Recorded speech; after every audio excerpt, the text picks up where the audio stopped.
conflit Rome contre Carthage. Les guerres puniques constituent l'un des épisodes les plus marquants de l'histoire antique, définissant non seulement le destin de Rome et de Carthage, mais aussi celui de tout le bassin méditerranéen. Ce conflit séculaire, qui s'étendit sur plus d'un siècle, 264-146 avant JC, oppose deux puissances en pleine expansion. Rome, la République italienne, et Carthage, une cité-État phénicienne prospère située sur la côte nord-africaine. Comprendre ces guerres nécessite d'analyser leurs causes profondes, leurs phases successives, les stratégies militaires employées, ainsi que leurs conséquences politiques, économiques et culturelles. Les origines du conflit, rivalité commerciale et expansion territoriale. Le premier facteur de tension entre Rome et Carthage réside dans leur compétition économique et commerciale. Carthage, fondée par les Phéniciens de Tyr au Xe siècle avant JC, s'est imposée comme une puissance maritime majeure, dominant le commerce en Méditerranée occidentale, notamment grâce à ses routes commerciales vers l'Espagne, la Sicile et les îles de la Méditerranée. Rome, quant à elle, avait conquis l'Italie centrale et méridionale et cherchait à sécuriser ses propres intérêts commerciaux et territoriaux. La Sicile, riche et stratégiquement située au cœur de la Méditerranée, devint le principal point de friction. La ville de Messine, en proie à des troubles internes et à des invasions de mercenaires, sollicita l'aide de Rome contre Syracuse et Carthage. Cette intervention romaine fut perçue par Carthage comme une menace directe à ses possessions siciliennes, déclenchant ainsi la première confrontation majeure entre les deux puissances. La première guerre punique, 264-241 avant JC. La première guerre punique se déroula essentiellement en Sicile et sur mer. Rome, initialement peu expérimentée en matière de guerre navale, dut créer une flotte capable de rivaliser avec la redoutable marine carthaginoise. Les Romains innovèrent en introduisant le corvus, un pont mobile permettant aux soldats romains de transformer un combat naval en affrontement terrestre, jouant ainsi sur leur supériorité en infanterie. Cette guerre fut longue et coûteuse. Les batailles navales et terrestres succédèrent, marquées par la résistance obstinée des Carthaginois.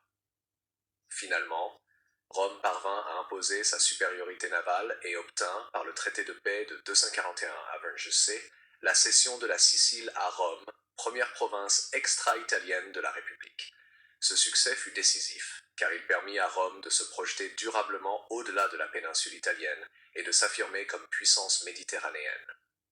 La deuxième guerre punique, 268-201 avant JC. Et Hannibal. La deuxième guerre punique est sans doute la plus célèbre des guerres puniques, principalement en raison du génie militaire Hannibal Barque général carthaginois.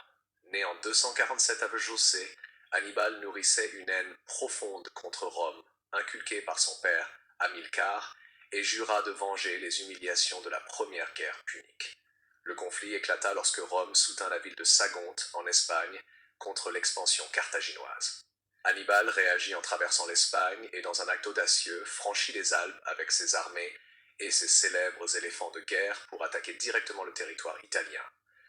Cette manœuvre resta dans l'histoire comme un exploit militaire exceptionnel.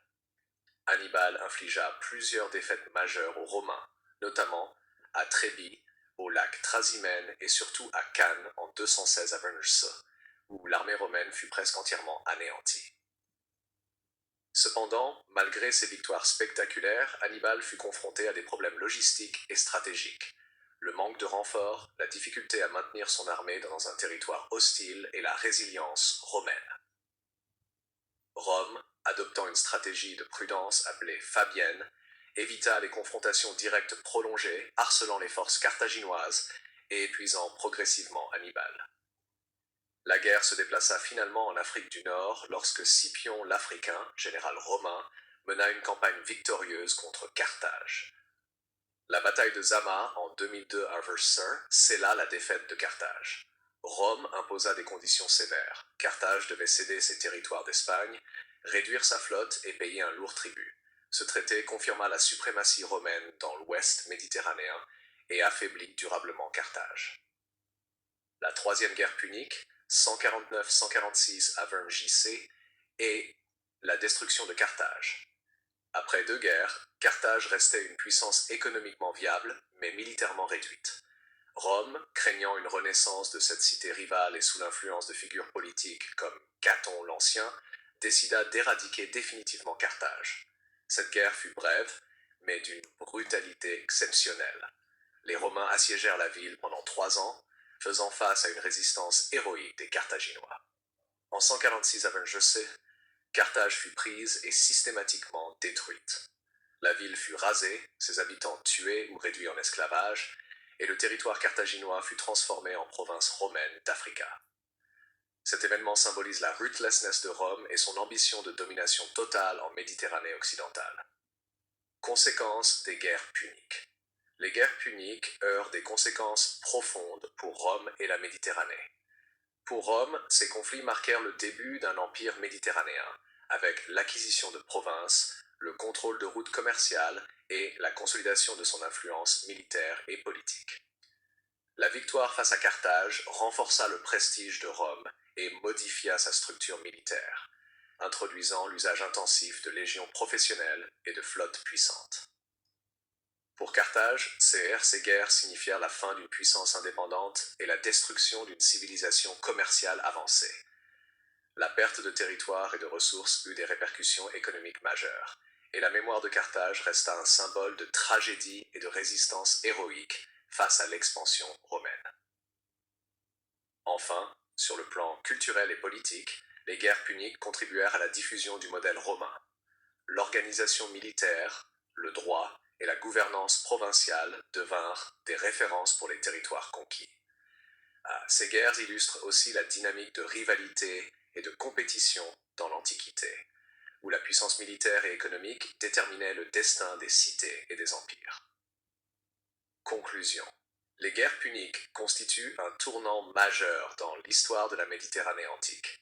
Elles illustrent comment des conflits prolongés entre deux puissances peuvent transformer durablement des sociétés, redéfinir les rapports de force et marquer la mémoire collective.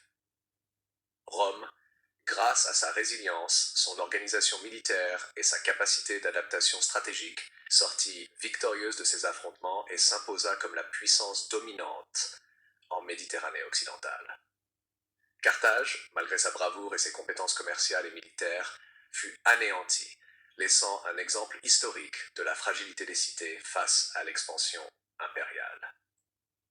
L'étude des guerres puniques nous montre non seulement l'importance des stratégies militaires et politiques, mais aussi l'impact de la guerre sur le développement économique, social et culturel des civilisations antiques. Ces guerres demeurent un témoignage de la capacité humaine, à la fois à la violence et à la résilience, et elles continuent d'inspirer historiens et stratèges contemporains.